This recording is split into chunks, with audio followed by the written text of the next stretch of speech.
You're at a backyard barbecue. Standard suburban Saturday, burgers on the grill, kids running around. You look across the lawn and start wondering who actually has the most money sitting in their bank account right now. Your brain immediately points to the guy holding court by the cooler. He's talking loudly about his leased Mercedes, the boat parked in his driveway, and a kitchen renovation that took over the local Facebook group. But then you notice your other neighbor, the guy in the faded polo. He casually mentions he just paid cash for his daughter's entire first semester of college. No loans, no financing, just a check. Our intuition usually fails us in this setting. We are hardwired to look at the boat and the luxury car and assume that individual has vastly more money than the man driving a decade-old sedan. This chart shows what's happening beneath the surface. On the left, consumer debt compounds against you, with average credit cards charging 23% interest, dragging down monthly cash flow. On the right, quiet investments in index funds compound for you, steadily growing wealth. In America, looking wealthy often involves drowning in payments. If you rely on visible signals, you copy habits that keep people broke. Next time you're driving on the highway, look at the vehicles around you and try to guess which ones belong to actual documented millionaires. According to massive surveys of seven-figure households, the #1 car brand among American millionaires is Toyota. Number 2 is Honda. Number 3 is Ford. Somewhere way down the list, past Subaru and Buick, BMW eventually shows up looking embarrassed. This data reveals a specific, brutal reality. 86% of luxury vehicles in this country are driven by people who are not millionaires. When a brand new G-Wagon rolls past you at a red light, the statistically correct emotional response is mild concern, not envy. We make the exact same error with careers. We assume extreme wealth comes from high-stress, high-prestige jobs, surgeons, tech founders, or hedge fund managers.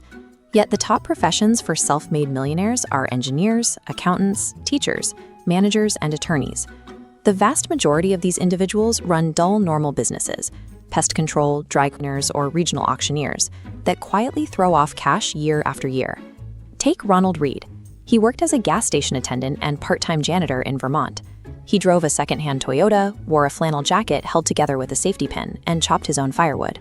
When he died, his neighbors found out he had built an $8 million stock portfolio by simply buying blue-chip companies and holding them for 6 decades.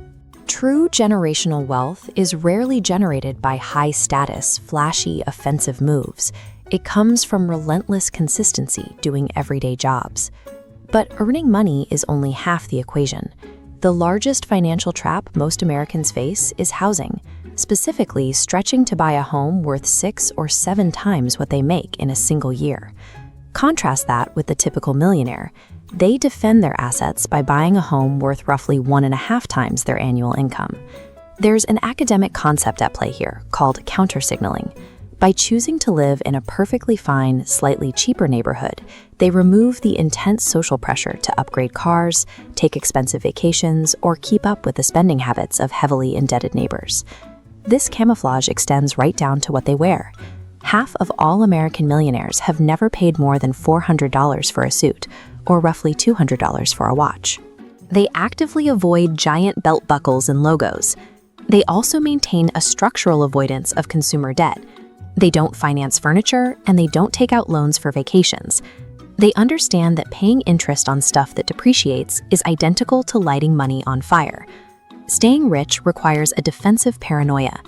They use boring houses and cheap clothes as active camouflage to protect their assets from social expectation. When you look closely at these habits, you uncover a deeper philosophy. The wealthy view money strictly as a tool to purchase freedom, rather than a high score meant to impress strangers.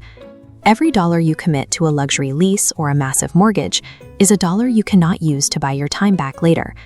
You end up sprinting to keep up with monthly obligations that you chose for yourself. Small mortgages and paid-off cars lower your monthly overhead. By reducing those fixed costs, you gain the margin needed to take a sabbatical, switch careers, or retire 10 years before your neighbors in the McMansion development. This level of freedom requires a multi-decade time horizon. Warren Buffett is worth well over $100 billion, but roughly 97% of that wealth was accumulated after his 60th birthday. His primary edge was simply starting early and never stopping. Perhaps the purest example of this philosophy is Chuck Feeney. He co-founded Duty-Free Shoppers and built an $8 billion empire. Then he quietly gave essentially all of it away, lived in a modest apartment, and stated his goal was for the last check he ever wrote to bounce. So tomorrow, walk through your own neighborhood and actually look at the houses.